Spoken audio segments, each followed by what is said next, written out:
The smoke alarm was screaming, and it was entirely Nate Calloway's fault. "It's a griddle scar," Nate said, waving a spatula like it was a badge of honor, standing in a haze of gray smoke in nothing but sweatpants and an apron that read "World's Okayest Chef," a gag gift Michael had bought him as a joke, which Nate now wore unironically at least twice a week. Every good breakfast has one casualty pancake. It's tradition. Michael Bennett stood in the doorway of the kitchen with his arms crossed, trying very hard to look unimpressed and failing. Because it is genuinely difficult to look unimpressed at a 6'2" Chicago Fire Department rescue captain, fighting for his life against a smoking cast iron pan, while a golden retriever named Duke barked at the ceiling like the ceiling had personally wronged him. "You," Michael said, "put out actual fires for a living." "Structure fires," Nate corrected, jabbing at the offending pancake like it owed him money. "Nobody trained me for breakfast fires." "That's a whole different unit. We don't have the equipment. The equipment's called turning down the heat, Nathaniel. Don't Nathaniel me before 9 a.m. I haven't earned it yet." He finally mercifully clicked the burner off, and the apartment's ancient smoke detector wound down from its shriek into a series of pitiful, dying beeps, like it, too, had given up on Nate's culinary future. Duke sat down, satisfied that the threat had passed, and thumped his tail twice against the floor, as if to say, "Good save, everyone." Michael crossed the kitchen, took the spatula gently out of Nate's hand the way you'd disarm a very large, very confused toddler, and looked down at the pan. The pancake inside had achieved a color not found in nature. It looked less like breakfast and more like a fossil. "I love you," Michael said, with the particular gravity of a man about to deliver terrible news. "But you are never allowed near an open flame in this apartment again." That's oddly specific criticism for a man dating a firefighter. That's exactly the point. You're supposed to be good at fire. Nate grinned. The wide, easy, slightly crooked grin that had undone Michael from the very first week they'd met, 3 years and a lifetime of scar tissue ago, and pulled Michael in by the waist, ignoring his half-hearted protest about smoke smell getting into his sweater. "I'm excellent at fire," Nate murmured against his temple. "I put myself into a burning building for you once." "Pancakes are a skill issue, not a character issue. You put yourself into a burning building because it's your job." Semantics. Nate kissed the top of his head, and Michael let him, the way he let him do a lot of things these days: lean too close, tease too much seekus in a life that used to feel very small and very cold.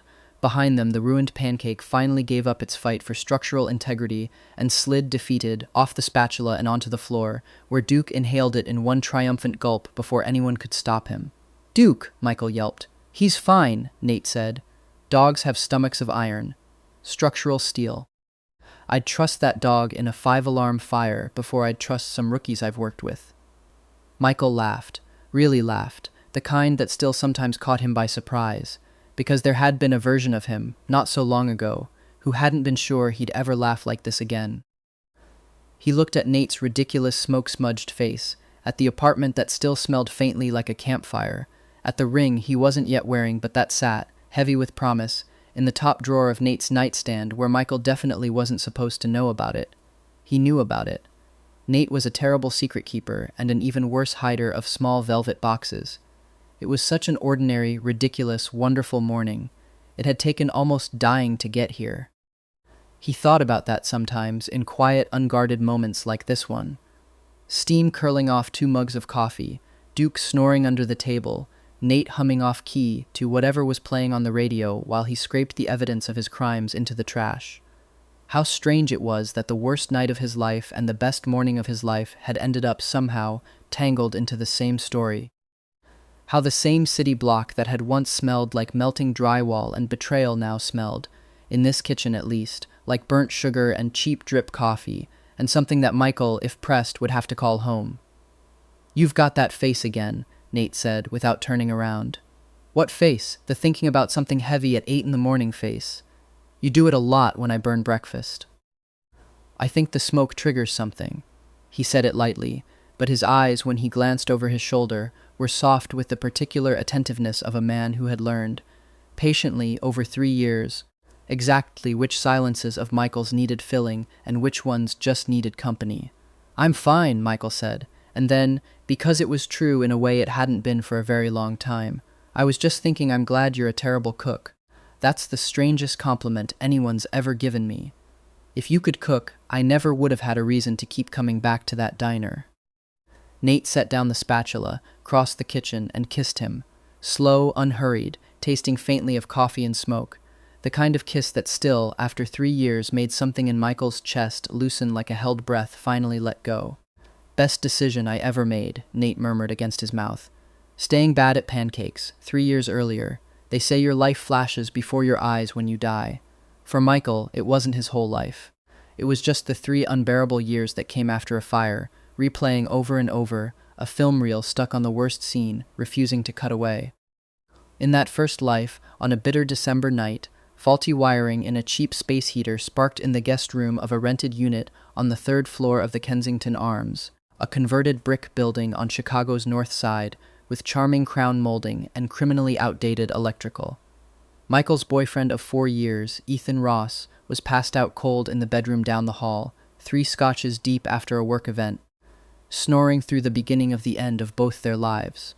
Michael had been in the kitchen when the smoke alarm went off. He hadn't run for the door. He'd run toward the fire. He remembered the heat first, a wall of it, a living thing. He remembered throwing himself over Ethan's unconscious body, shielding his face while burning insulation rained from the ceiling like the world's cruelest snow. He remembered dragging Ethan's dead weight into the hallway, screaming until his throat gave out. Ethan walked away with singed eyebrows and a mild cough. Michael spent 6 months in a medically induced coma at Lakeview Burn and Trauma Center, 3rd-degree burns covering most of his back, 1 arm, and the side of his neck. When he finally woke, wrapped like something out of a horror film, Ethan wasn't crying with relief at his bedside. He was looking at Michael like he was something to be managed, a liability, a problem with a face. "It's a lot, Mike," Ethan had said, unable to meet his eyes, unable to look at the bandages. "I need to live my life. I can't keep doing this." Within a year, he stopped visiting altogether. Michael, drowning in medical debt and skin grafts and physical therapy that felt like being burned all over again, found out why 3 months later, a photo online, tagged unmistakable. Ethan on a beach in Tulum, his hand curled around another man's waist. Marcus Bell, Ethan's coworker, Michael's friend once, or someone he'd thought was a friend before all of this. "Sometimes surviving something teaches you not to waste time hiding your feelings," the caption read, as if betrayal were a wellness journey. They'd been together for nearly a year before the fire ever happened. 3 years is a long time to disappear inside your own body. Michael remembered them less as a sequence of events and more as a texture, the particular ache of skin grafts pulling tight when the Chicago wind turned cold, the antiseptic smell of the outpatient clinic that clung to his clothes no matter how many times he washed them, the way strangers on the L would glance at the scarring on his neck and then very deliberately look away, as if his suffering were a private matter he'd been rude enough to bring into public. His one constant through those years had been Sarah Whitfield, 29, his best friend since design school and the only person who never once flinched at his face. Sarah showed up with grocery bags and bad reality television and a refusal to let him cancel plans, even on the worst days, even when Michael barely had the energy to answer the door. It was Sarah who screamed at Ethan over the phone the week the hospital visits stopped. Sarah who sat with him in the waiting room before every skin graft, Sarah who, in that first life, held his hand in the hospice facility on the last gray Tuesday afternoon of his life, whispering that he didn't have to keep fighting if he was tired. He hadn't told her, in that first life, how tired he really was. He hadn't wanted her to know. He'd stopped hoping for a version of his life that didn't hurt. Michael died in an understaffed hospice facility on a gray Tuesday afternoon, his body finally giving out from an infection nobody had caught in time. His last conscious memory, the flicker of a dusty television announcing Ethan and Marcus's engagement. And then, he gasped. Air flooded into lungs that had been tight and wheezing for years. His eyes snapped open, and he wasn't looking at a water-stained hospice ceiling. He was looking at the marble countertop of his kitchen island at the Kensington Arms. Michael gripped the edge of the counter, heart slamming. His hands, smooth, unscarred, whole, didn't feel like his own anymore. He touched his face, no bandages, no twisted, ropey scar tissue pulling his fingers into claws, just skin. He grabbed his phone off the counter. The lock screen glowed, December 14th. 11:31 p.m. He had gone back. A heavy snore rolled down the hallway. Ethan. Michael's blood went from cold to boiling in the space of a single breath because he knew, with the horrible, total clarity of a man who has already lived the ending, exactly what was about to happen in this apartment in 14 minutes. He walked down the hall. Ethan sprawled across the bed in his boxers, reeking of scotch and a perfume that wasn't Michael's, floral, expensive, and horribly, achingly familiar even now. Marcus's cologne, actually, a detail Michael hadn't let himself examine the first time. He let himself examine it now. Ethan's phone buzzed on the nightstand. In his first life, Michael had respected his privacy even from beyond a hospital bed. Tonight he picked it up. The passcode was Marcus's birthday. Of course it was. Marcus, 11:15 p. Did you tell him yet? I'm so sick of hiding this, Ethan. 11:10 p.m. Not tonight, too drunk. I'll end it with Mike after the holidays. Let him have one last Christmas before I tell him to find a new apartment. Miss you, Marcus. 11:20 p.m. You're too soft on him. Just end it. See you tomorrow. Love you. A short, hollow laugh escaped Michael's throat. Too soft on him. He had run into a burning room for this man. He checked the time. 11:38. The faint chemical smell of melting plastic was already drifting from the guest room. The space heater. The one Ethan had insisted on running for his ridiculous collection of tropical plants that never once survived a Chicago winter. In his first life, this was the moment he'd panicked, run for a fire extinguisher that turned out to be expired, screamed himself hoarse. This time, something in him went very, very still. He thought, standing in the dark hallway with the smell of melting plastic just beginning to reach him, of all the versions of loyalty he'd already spent on this man in another life. The burns, the surgeries, the years of therapy just to learn how to hold a coffee cup again, the debt that had swallowed his savings, the humiliation of being visited less and less by a man who couldn't stand to look at what he'd become saving him. He thought of Sarah's face in the hospice room, exhausted with grief she'd been carrying for months. He thought of the engagement announcement flickering on a dusty television screen, the last thing he ever saw. None of that debt was his to keep paying. He understood that now with a clarity that felt less like coldness and more like the simple, physical relief of setting down something heavy he'd been carrying so long he'd forgotten it had a weight at all. He walked to his home office and packed a bag. His passport, the hard drive with 3 years of his design portfolio, his grandmother's watch. He went to the living room where Duke the golden retriever lay dozing on his bed and clipped on his leash. Duke lifted his head, ears twitching at whatever he sensed shifting in the room. "Come on, bud," Michael whispered. "Late walk." Smoke was curling out from under the guest room door, now a thin gray ribbon. Michael stood at the front door with the leash in his hand and looked back down the hallway, where Ethan snored on, utterly unaware that the ceiling above him was about to come down in fire. All Michael had to do was yell his name. "I'll end it with Mike after the holidays." He stepped into the hallway and pulled the door shut. He heard the lock click. "Enjoy your new life, Ethan." The cold bit at Michael's face as he walked Duke down the block, unhurried, the crunch of salted snow under his boots, the only sound tethering him to a reality that no longer made any sense. They crossed to a 24-hour diner called Rosie's, glowing yellow against the dark street. Michael tied Duke to the patio railing and ordered a black coffee, standing at the window, watching the Kensington Arms like it was a television show he already knew the ending to. The clock on the wall flipped to 11:50. A loud crack, glass shattering. Flame burst through the third-floor window, the guest room, right on schedule, and climbed the brick facade in a hungry, beautiful, horrifying wall of orange.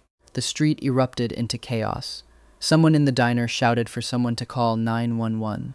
Michael counted 3 minutes in his head, needing to be sure the fire had teeth before he moved. And then he dropped his coffee cup and let his face crack into the terror he'd practiced, for a lifetime he could never take back. He ran, dragging Duke, screaming Ethan's name into the night with a voice that cracked exactly where it should. That was when the trucks arrived, and that was when Michael first saw him. Nathaniel Calloway, 32, captain of Chicago Fire Department's Rescue Squad 3, was already off the truck before it had fully stopped moving. Turnout gear half-fastened, barking coordinates to his crew in a voice built to cut through chaos. His team called him Alpha over the radio, squad lead, first through the door, first one anyone trusted with their life on a bad night. He had a jaw that looked carved out of granite and eyes that, even in the strobing red and white chaos of the fire trucks, found Michael instantly, the one person in the crowd who was screaming for someone still inside. "Which floor?" he demanded, gripping Michael's shoulders, grounding him with a touch that was somehow both an order and a kindness. "Third. Guest room's on fire, but he's in the back bedroom, please. Stay here. Do not move." And then he was gone, into the smoke, into the building Michael had just walked out of and never planned to walk back into. 7 minutes felt like 7 years. When Nate emerged from the smoke with Ethan slung over his shoulder, coughing, disoriented, singed but very much alive, exactly as scripted, Michael let out the sob everyone expected of him, and it wasn't entirely a lie, because some small, stupid, loyal part of him still ached, even now, even knowing everything. Nate set Ethan down with the paramedics and turned, and that was the first time he really looked at Michael, soot-streaked, freezing, clutching a golden retriever's leash like a lifeline, tears actually running down his face for reasons that had nothing to do with the man on the stretcher. "Hey," Nate crouched in front of him, voice gone soft in a way Michael suspected it rarely did on a fire scene. "You're okay. You're safe. I need you to breathe for me, all right?" "I'm fine," Michael said, which was, remarkably, the first true thing he'd said all night. Nate didn't look convinced. He draped an emergency blanket over Michael's shoulders with hands that were startlingly gentle for a man who just kicked down a door engulfed in flame, and something about the care in that single gesture, freely given, expecting nothing back, cracked something open in Michael's chest that 3 years of hospital beds in another lifetime never had. "What's his name?" Nate nodded at the dog now leaning his whole weight against Michael's leg. "Duke. Good boy, Duke." Nate scratched behind the dog's ears, and Duke, ever the excellent judge of character, immediately fell in love. "You did good tonight, buddy. Kept your person safe. Kept your person safe." Michael would think about that phrase for weeks. The scene around them didn't quiet for a long while. Other residents of the Kensington Arms streamed out into the cold in various states of undress, coughing into the collars of hastily grabbed coats. An elderly woman from the second floor clutching a cat carrier like it contained the last of her worldly possessions, a young couple from Unit 4B arguing loudly about whether they'd left the stove on, which they had not, because Michael happened to know for a fact that their unit had nothing to do with any of this. Firefighters moved through the chaos with the brisk, practiced calm of people who had done this exact dance 100 times before, hosing down the blackened brick, herding gawkers back behind a widening perimeter of yellow tape. Michael watched all of it from inside the scratchy weight of the emergency blanket. Duke pressed warm against his leg and felt the strangest, most disorienting sensation of his second life so far. Not guilt, though he'd braced for guilt, and not triumph either, though some small ugly part of him had expected that too. Just a vast, exhausted stillness, like a held breath finally let all the way out after 3 years of carrying it.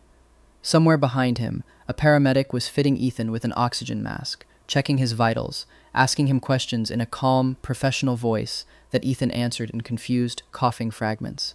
Michael didn't go to him. He would, eventually. The story required it. The performance demanded a devoted boyfriend rushing to his lover's side. But not yet. For 1 more minute, he let himself simply stand in the cold with a very good dog, and the first kind stranger's hands he'd felt in what amounted, in the accounting of his own strange double life, to nearly 4 years. Ethan survived. He survived with second-degree burns across one arm and a face that would need reconstructive work but would, in time, mostly heal, nothing like the sentence Michael had once served in his place. Michael visited the hospital exactly twice in the first week, both times performing devotion for an audience of nurses, doctors, and one increasingly suspicious best friend named Marcus, who kept coincidentally showing up with soup. Marcus Bell, 28, was Ethan's co-worker at the marketing firm where they'd both worked for the better part of 3 years, tall, meticulously groomed, the kind of man who wore expensive cologne to a hospital visit and somehow made it look like an act of thoughtfulness rather than vanity. Michael had liked him once, in that first life, back before he'd understood what the easy familiarity between Marcus and Ethan had actually meant. Now, watching Marcus hover by Ethan's bedside with a takeout container of soup that had clearly come from the good place, 3 blocks from Ethan's office, Michael found he could watch the whole performance with something closer to clinical curiosity than pain. You didn't have to come, Michael told him, on the second visit, standing just outside the hospital room door while Ethan dozed inside, drugged and bandaged. I've got it handled. He's my friend, Marcus said, a fraction too quickly, not quite meeting Michael's eyes. I just want to make sure he's okay. That's kind of you, Michael said, and watched something flicker, guilty and unmistakable, across Marcus's face before he smoothed it back into concern. Michael didn't press. Not yet. There would be time for that later, and he had already learned, the hard way, exactly how patient he was capable of being. It was outside the hospital, on the second visit, standing in the parking garage with his coat pulled tight against the wind, that Michael ran into Nate again.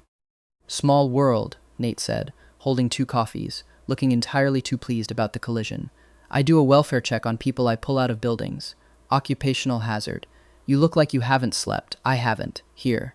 He held out one of the coffee like it had been meant for Michael all along, though Michael suspected, correctly, that it had not. Black, no sugar. Educated guess. How educated? I'm a professional first responder. I read people for a living. Nate leaned against the concrete pillar, studying him with an openness that Michael, starved for anything that wasn't performance, found almost unbearable. You don't seem like a man who's relieved his boyfriend's okay. Michael's stomach dropped. Excuse me? I've pulled a lot of people out of a lot of fires, Michael. Nate's voice was gentle, not accusing. I know what relief looks like on a person's face. I know what other things look like, too. I'm not going to pretend I know your situation. I just noticed. For one terrifying second, Michael considered telling him everything. The affair, the fire, the version of his life where he'd burned alive for a man who was already planning to throw him out for Christmas. He didn't.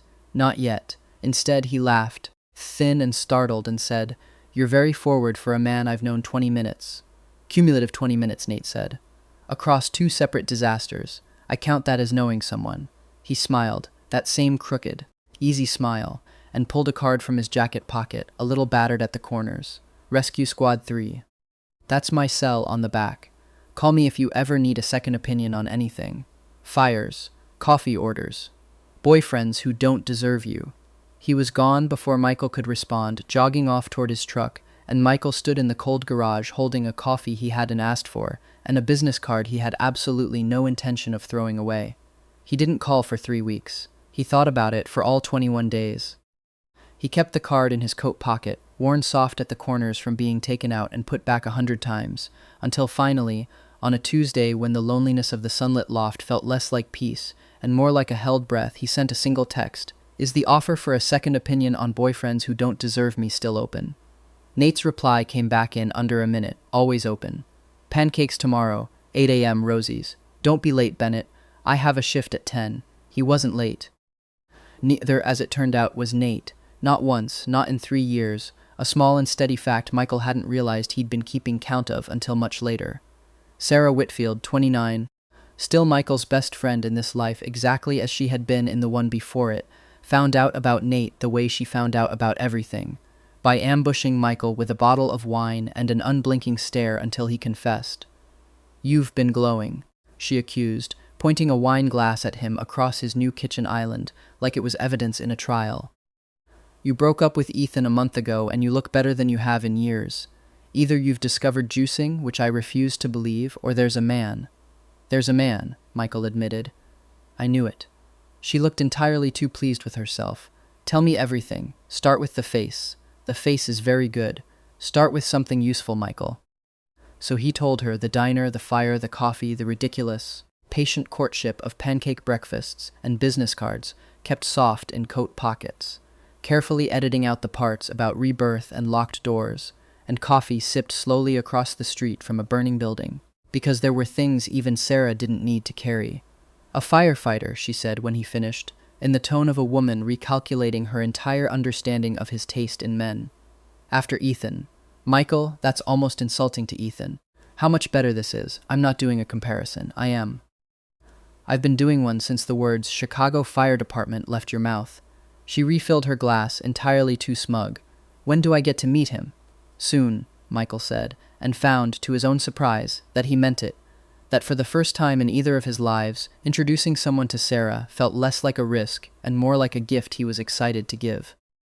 She met Nate 3 weeks later, over burgers at a place near the firehouse, and interrogated him for 45 minutes, with the thoroughness of a woman who had once watched her best friend nearly die for love and had no intention of letting it happen twice.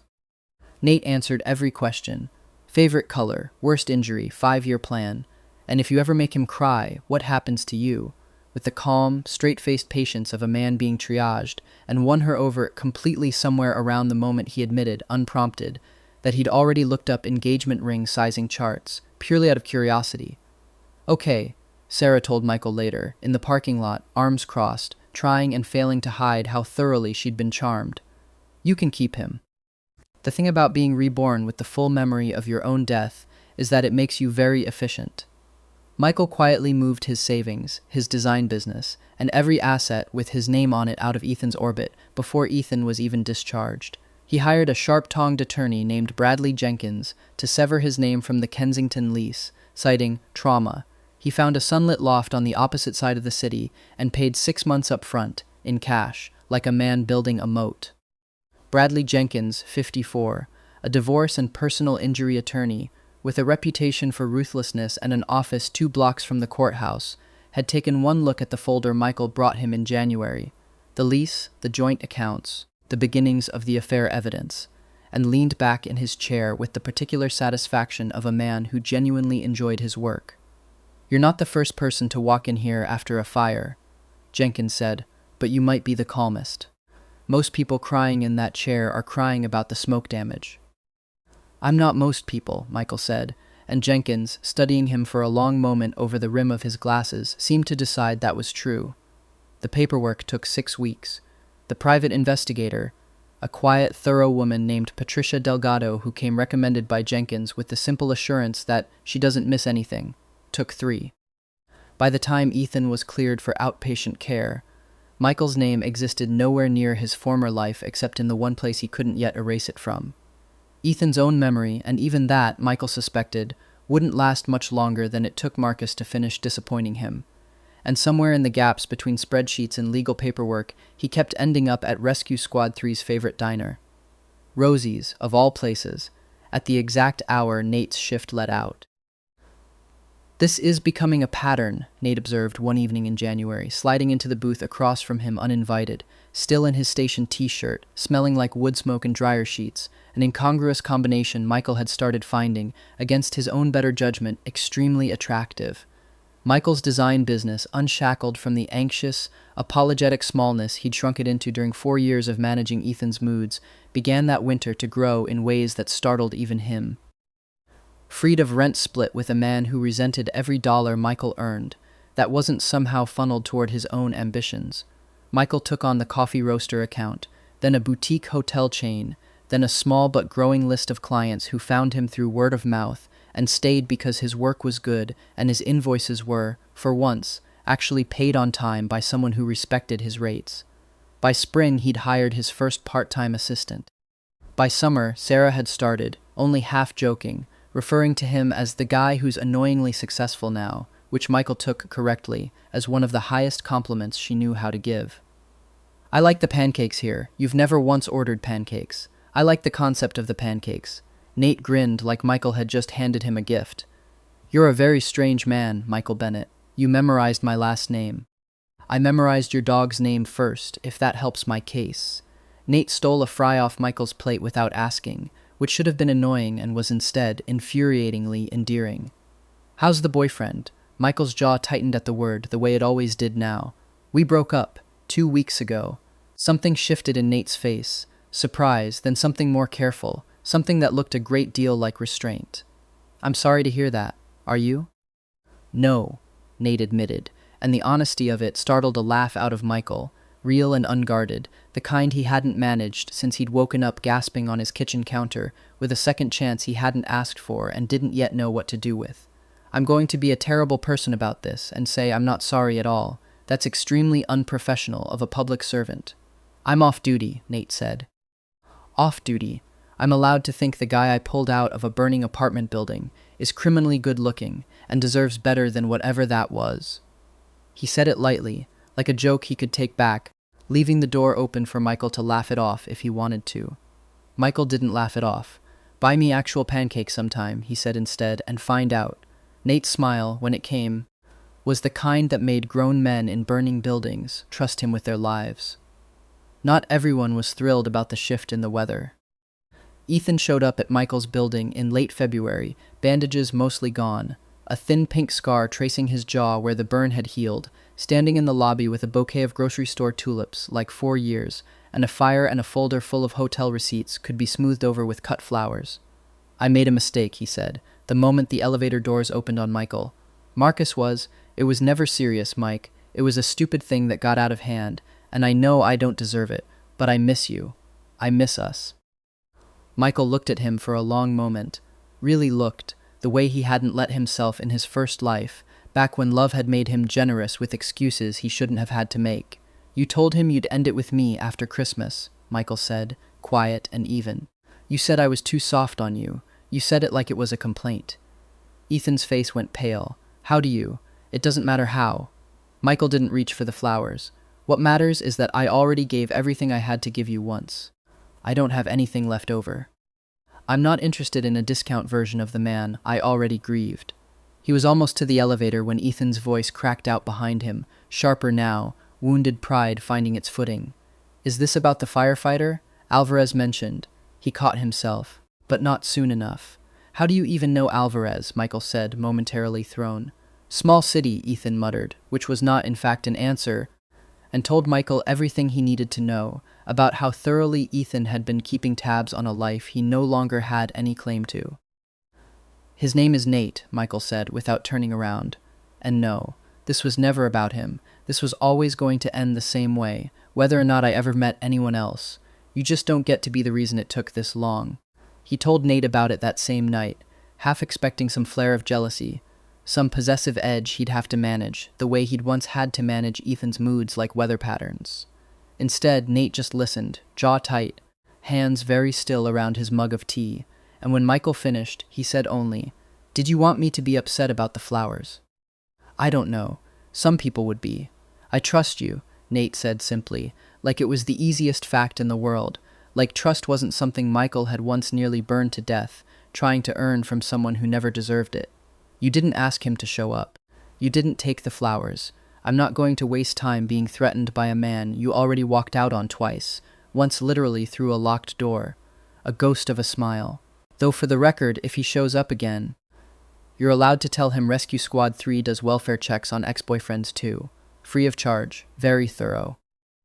"That's an abuse of city resources." "It's a community service," Nate said, and pulled him into the kind of hug that didn't ask Michael to perform anything at all.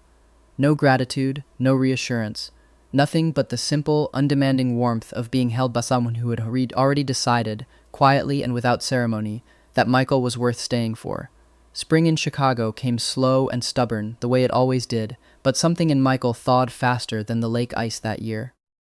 There was a first real date that involved Nate showing up at Michael's new loft with a fire extinguisher as a joke gift. "In case I ever cook for you," and Duke immediately claiming him as a second owner. There was a second date that ended with them both soaked from an unexpected April downpour, laughing too hard to be embarrassed. Nate's jacket draped over Michael's shoulders, though Michael had never once complained of the cold. Their third date, Nate insisted, had to be properly Chicago, which turned out to mean a Cubs game at Wrigley Field on an unseasonably warm May afternoon, cheap beer in plastic cups, sunflower seed shells accumulating between their seats, and Nate providing a running, deeply unqualified commentary on every play like a man who had never once watched baseball before in his life. "That was clearly a strike," Michael said, watching the umpire signal otherwise. "It was clearly a conspiracy," Nate said, with the total conviction of someone who had in fact watched maybe 4 baseball games total. "I've seen guys pulled out of house fires with better form than that pitcher. You've never said that about a pitcher before in your life. I'm saying it now. That's called growth." He slung an arm along the back of Michael's seat, not quite touching, the kind of careful, deliberate, almost touch that had, over the last 2 months, become its own private language between them. "You having fun? I'm having a great time watching you pretend to understand the infield fly rule. I fully understand the infield fly rule. You do not." "I do not," Nate admitted, grinning, "but I understand you're having fun, and that's the only rule that actually matters to me." He finally let his arm drop the rest of the way around Michael's shoulders, and Michael leaned into it without deciding to, the sun warm on his face, the crack of a bat somewhere below them, and thought, not for the first time that spring, that he could get used to a life built out of afternoons this ordinary and this good. There was a night, weeks later, sitting on Michael's fire escape with cheap wine and the city humming gold below them, when Michael finally told him everything, the affair, the fire he'd let happen, the timeline of his revenge unspooling, like a plan he'd been carrying for a lifetime he wasn't supposed to remember. He expected judgment. He got Nate's hand, finding his in the dark, steady, unshaking. "You didn't do anything to him that he didn't build himself," Nate said quietly. "You just stopped rescuing a man who was never going to stop drowning you to stay afloat." He turned Michael's hand over in his, tracing the unscarred, unmarked skin of his palm, like he understood exactly what a miracle it was, that this skin had never been burned at all in this version of the story. "I'm not scared of you, Michael. If anything, I think you're the toughest person I've ever pulled out of a fire, and I've pulled out a lot of people." That was the night Michael kissed him first. Meeting Rescue Squad 3 was, Nate warned him beforehand, a lot. Michael assumed he was exaggerating. Michael was wrong. The firehouse itself sat on a corner in Logan Square, a squat brick building with a bay door that rattled when it opened and a hand-painted sign over the kitchen reading, "This is a no-drama zone. Violators will be assigned dish duty," which, Nate admitted on the drive over, nobody had ever actually enforced. Michael had pictured something quieter, a handful of solemn, hardened men playing cards between calls. What he found instead was closer to a very loud, very affectionate family that happened to share a workplace and a habit of running into burning buildings together. "So you're the pancake guy," said a stocky gray-haired paramedic named Robert Alvarez, the moment Michael stepped through the firehouse bay doors carrying a box of actual bakery pancakes as a peace offering, because he'd learned, by now, exactly how far Nate's own pancakes could not be trusted. "Alpha won't shut up about you. It's honestly gotten embarrassing for the rest of us." "Alvarez," Nate warned. "I'm just saying, man, we did a whole seminar." Alvarez took the box of pancakes with the reverence of a man accepting a peace treaty and immediately began distributing them among the crew like party favors. Robert Alvarez, by the way, 22 years on this job, paramedic, and unofficial keeper of every embarrassing story about our captain. Here, several of which I would be delighted to share with you at length, given time. "Given time," Nate repeated. "We are giving him no time. Last month he made us do a whole training refresher on kitchen fire safety," added a younger firefighter, Daniel Kim, 24, the squad's newest member and by unanimous vote, its designated prankster, leaning against a truck with his arms crossed and a grin that promised trouble. "We asked why," he said, and I quote, "for reasons. We all know the reasons now. I have never once caught my own kitchen on fire in front of these people," Nate said to Michael with the dignity of a man who absolutely had. "You caught your kitchen on fire in front of me," Michael pointed out, "this morning." The bay erupted into laughter loud enough to startle a pigeon off the rafters, and Nate groaned and dragged both hands down his face, while Alvarez wheezed something about "this is the best day of my career." And Michael, surrounded by strangers in matching navy t-shirts, who clearly loved this ridiculous, overprotective, terrible cook of a man with the same fierce, easy loyalty they'd bring to pulling him out of a burning building, felt something settle warm and certain in his chest. These were Nate's people, and somehow, without ever quite deciding to, Michael had become one of them too. "For the record," Kim said later, catching Michael alone by the truck while Nate got dragged into an equipment check, "he was different before you.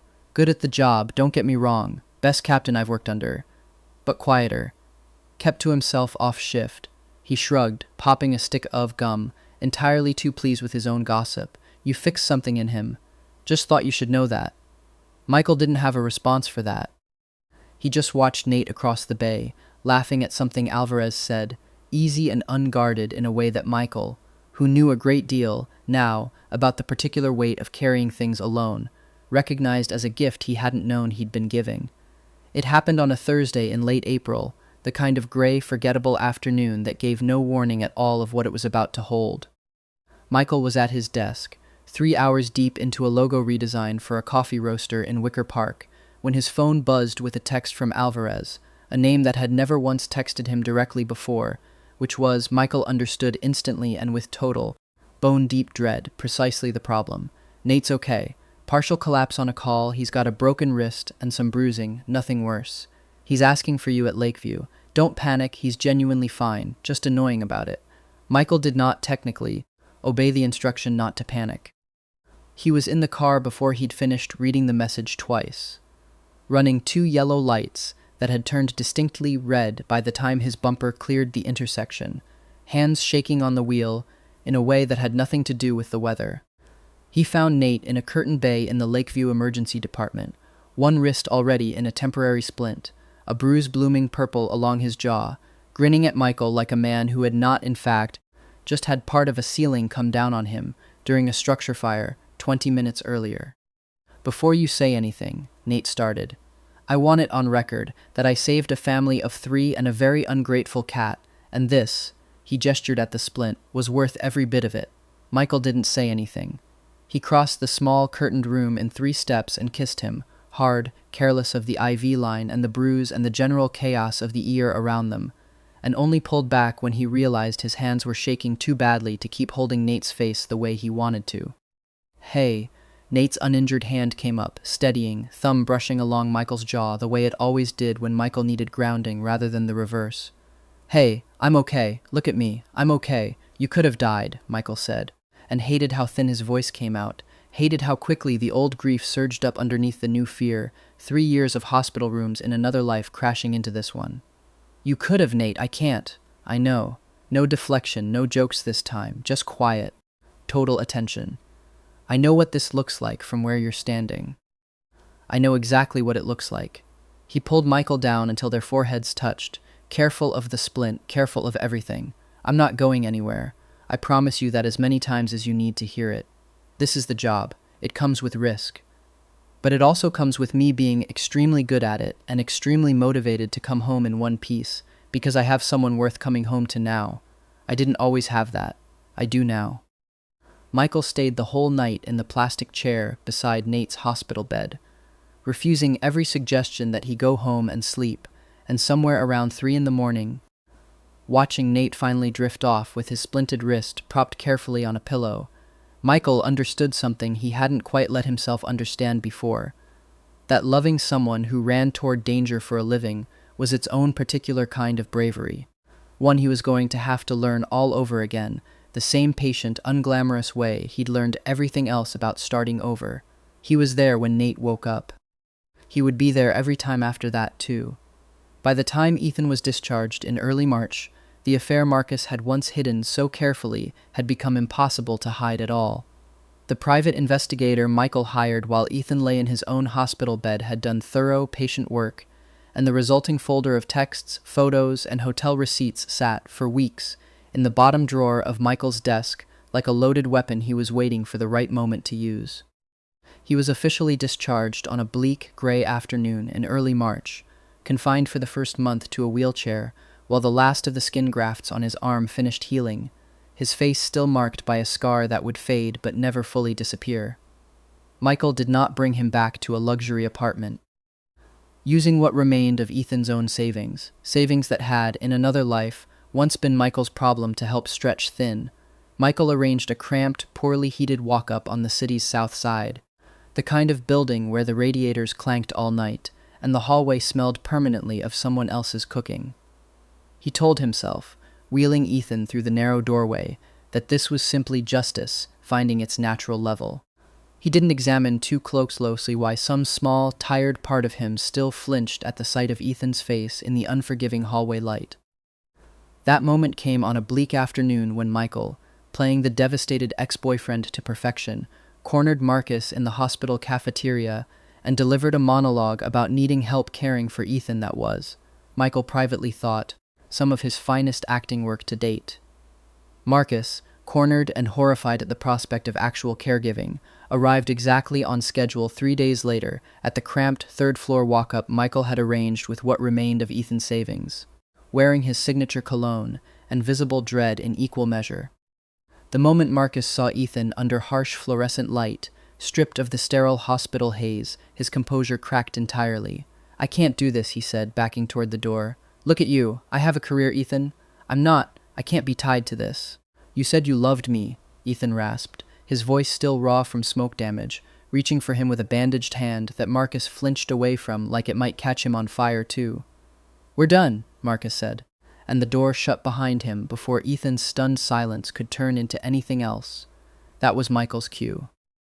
He stepped out of the kitchenette doorway where he'd been standing, unseen, the whole time, and set the manila folder down on the coffee table between them. "Did you really think I never found out?" His voice was calm, terrifyingly, evenly calm. 3 years of grief distilled into something with no more room left for tears.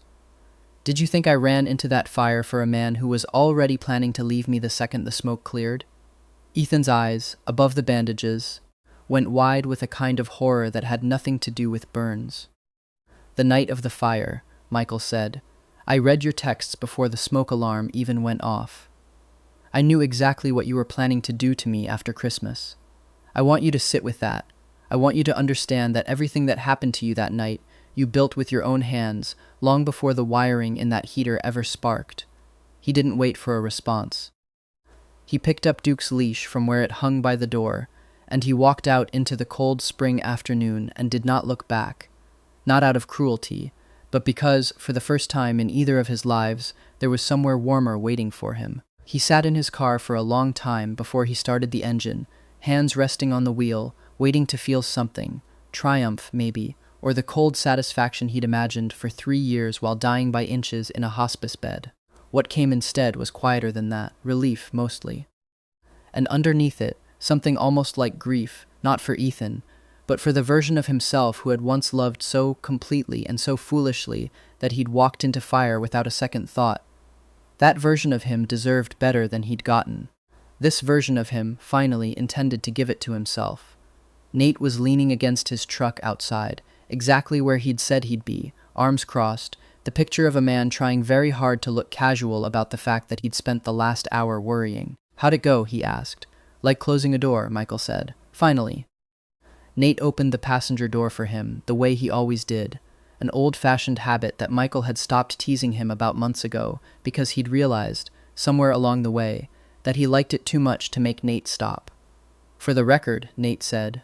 Once they were driving, city lights blurring gold past the windows, "I would have broken every rule in the fire code to get you out of that building faster. If I'd known then what I know now, you already got me out fast enough." "Did I?" Nate glanced over, something unguarded in his face. "Because it feels like it took me 3 whole months just to get you to order pancakes." Michael laughed, reached over, and laced their fingers together on the console between them. Smooth palm against calloused one, unscarred skin against the hands that had carried strangers out of burning buildings for a living. The hands that had, without either of them fully realizing it at the time, been quietly rebuilding him ever since that first freezing December night. "Took you long enough," he said. "Worth the wait. Ask me again in 50 years. The ring sat in Nate's nightstand drawer for 4 months before he worked up the nerve, a fact Michael found out only much later, from Alvarez, who had apparently been sworn to secrecy, and had held out for approximately 6 weeks before cracking under the pressure of knowing something Michael didn't. Nate planned it for a rooftop in October, a bar on the north side with a view of the skyline turning gold at dusk. Close enough to their first diner that Michael would recognize the neighborhood, far enough removed that he wouldn't guess why. He'd rehearsed a speech. He'd asked Sarah for her blessing over lunch, badly disguising the question as small talk, until she'd rolled her eyes and told him to just ask already. He'd even, at Kim's unhelpful suggestion, considered proposing in full turnout gear for the bit, an idea Alvarez had vetoed on the grounds that Michael would either laugh too hard to say yes or think Nate was responding to an actual emergency. What he had not planned for was Duke. The dog, overexcited by the unfamiliar rooftop and the smell of grilled food drifting up from the bar below, chose the exact moment Nate dropped to one knee to lunge for a nearby stranger's abandoned plate of nachos, yanking his leash clean out of Michael's distracted hand, and sending both of them stumbling sideways into a very confused waiter. By the time Michael had wrestled the leash back and turned around, red-faced and laughing, Nate was still on one knee, ring box open, utterly unbothered, watching the whole chaotic scene with the fond, exasperated patience of a man who had signed up for a lifetime of exactly this kind of disaster and wanted nothing more. "Are you finished?" Nate asked, mock serious, gesturing at the nacho crime scene. I'm so sorry, he's never done that before. Michael. He's usually so well behaved, I swear. Michael. Nate held up the ring, and the rooftop and the whole ridiculous evening went suddenly perfectly quiet. I had a whole speech. What happened to it? Duke ate it, apparently, along with someone's nachos.